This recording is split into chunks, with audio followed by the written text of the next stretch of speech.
better on your fate. Good to see you too.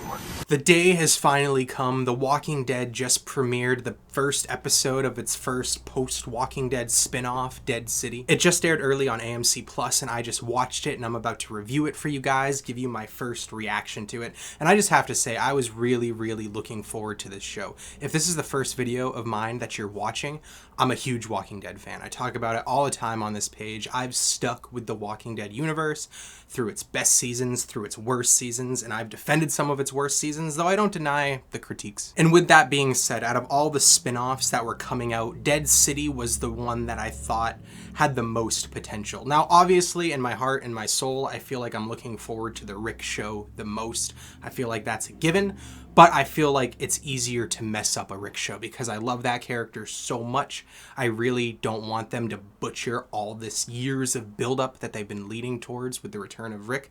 And Dead City just felt like a safer show, a safer premise, and it seems like it would be really hard to mess up. But anyway, I'm going to talk about the first episode, but before I do, consider subscribing. Like I just mentioned, I talk about every episode of the Walking Dead universe as it airs, spoiler discussions, but I also do TV show discussions, trailer reactions, movie discussions, and I talk about survival horror gaming a lot. So just consider subscribing if any of that seems of interest to you, or if you just want to support a fellow fanatic of the Walking Dead universe. So when it comes to a new show, a new series set in the Walking Dead universe, it's practically a brand new start. Yes, Scott Gimple is still technically in charge creatively of everything Walking Dead related, but it has new showrunners, new writers. There's a new creative team at the heart and center of each new spin-off. So with that being said, there's always a hope that we could return to peak Walking Dead years. There's always this hope that we could get a new season, or if we're lucky, a whole new series that's very reminiscent of the golden years of The Walking Dead,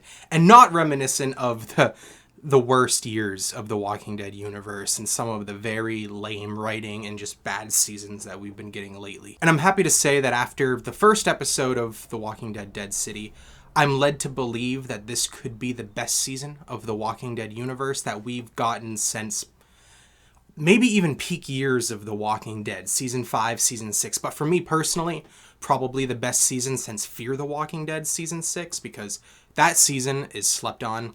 Some of the best writing and some of the saddest moments in the whole Walking Dead universe. I want to talk about just production first, the overall production value of this show.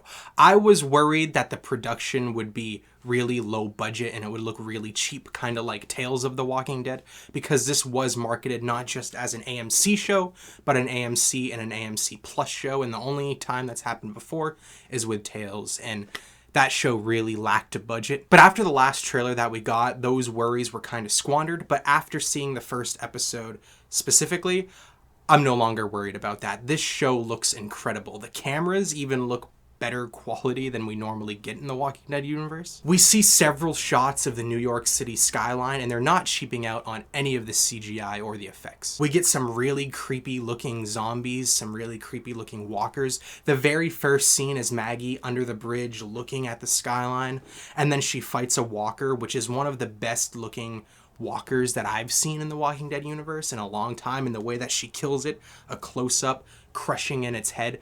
It's just a great way to show us that they're not cheaping out on this show when it comes to CGI or when it comes to practical effects. Now I want to talk about the writing. For the most part, this episode seems like the writing is going to be good, and I'm really excited for that. Because again, I'm a huge fan of the Walking Dead universe, but I'm not going to deny that recent years of the Walking Dead universe, the writing has taken a dramatic step down, especially compared to like the Frank Darabont era of The Walking Dead, or even the early Scott Gimple eras of The Walking Dead, seasons 4, 5, and 6. Walking Dead seasons 7 and 8 had horrible, shitty, disgusting dialogue, and yes, it did get fixed in seasons 9, 10, and 11 for the most part, but it still wasn't the most realistic dialogue ever. I feel like the same thing can be said for Fear the Walking Dead, where it once had really realistic, believable characters and dialogue, and people talked like real people, but as the years and the seasons progressed, even the writing in that show went down a lot. But based on this first episode, the writing seems good. Is it Frank Darabont good? No, but it's better than a lot of recent episodes of the Walking Dead universe.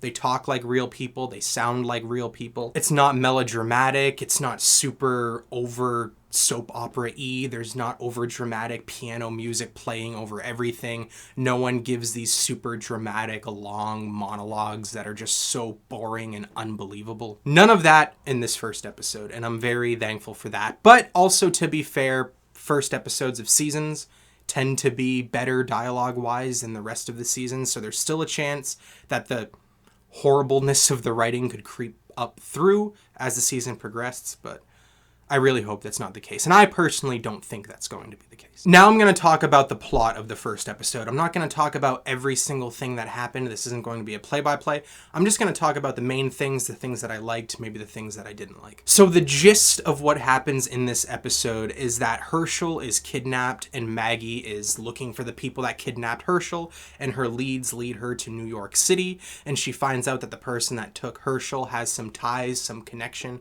a backstory that involves Negan. So she looks for Negan, and then they team up to go into Manhattan and find Herschel. I was really surprised that Negan didn't have a direct emotional connection or reason for entering New York City and joining Maggie on this mission. I thought that his son or his child was going to be kidnapped alongside Herschel, so it was going to be like two parents teaming up, but that's not the case. We also learned that Hilltop never got rebuilt, that Maggie had to move Hilltop. And we also learn of a new community called New Babylon, where they apparently have really strict laws and really strict punishments. And Negan apparently pissed them off, and they send a couple marshals looking for Negan. So I'm not gonna lie to you, when it comes to the narrative and the setup that we got in this episode, I didn't love it. It didn't blow me away like I wanted it to. It didn't get all of the hooks in me like I was hoping for. But it was strong enough to make me really hopeful, and I do think based on the little seeds of the plot that we got in this episode, there's a really strong possibility that this could be one of my favorite narratives in The Walking Dead as the season progresses. But again, we'll see. It just felt slightly short. It felt like watching some acrobat do these amazing flips and these amazing stunts. And then as they were landing, they didn't even twist their foot. They just kind of stumbled a little bit. I just was hoping for a strong, just narrative punch at the end of this episode, and I didn't get that. And that's slightly disappointing to me. And the side characters. There were a couple side characters introduced in this episode. Pearly, who's a marshal. I don't love him, but like he was very enjoyable, and I'm excited to see what happens with his character next. And there was also a junior marshal who joined Maggie and Negan, or more specifically, they took him hostage. And I was starting to like this dude, and I'm honestly really surprised that they killed him off so quickly in this episode. It gives me hope that this season is gonna be full of surprises, that maybe they'll actually kill people off and not keep people alive way too long. And again, I didn't overly love any of these new characters, but I enjoyed them enough in the brief amount that we got of them. And again, that makes me hopeful, because if I did find enjoyment in the small screen time that these characters had, it makes me hopeful that once we get real, legit, actual new characters, they could be amazing. But without a doubt, my favorite thing about this episode is the setting itself. We see so many new things, new threats in this world of The Walking Dead that we've never gotten before, just because of the location. The skyscrapers, there's zombies falling off of the buildings, people use zip lines to get around, just insect infestations and rats. It's creepy and it's gross, and I'm not saying rats and insects are a super threat to our heroes, obviously, but it's cool seeing them have to be on their toes because of their environment more than they typically are. Oh, one last thing that I want to mention is Maggie and Negan. I didn't really talk about their performances or the acting. It was really good. I really enjoyed them. Negan specifically, I noticed that his speech patterns, the way that he acted, he was slipping back into Savior Negan. Now, obviously, he didn't have on a leather jacket. He wasn't carrying around Lucille. He wasn't whistling. He wasn't full-on Savior, evil, bad guy Negan. But you can tell in the years that have passed since the end of The Walking Dead that he's not completely good like he used to be. At least that's not what I think he's like right now. And it was really interesting to see this new, like, sort of halvesy version of Negan. And Maggie, I really liked her in this episode. I'm behind her and her goal of getting Herschel back, obviously. And I'm super curious to learn more about what happened to her in Hilltop and like how she's leading people. I wonder if we're going to get that. I don't think we're going to get it this season, but I'm curious in the future. But anyway, that's my quick and brief thoughts on the first episode of Dead City, titled Old Acquaintances. Have you watched it yet? Let me know in the comments. And yeah.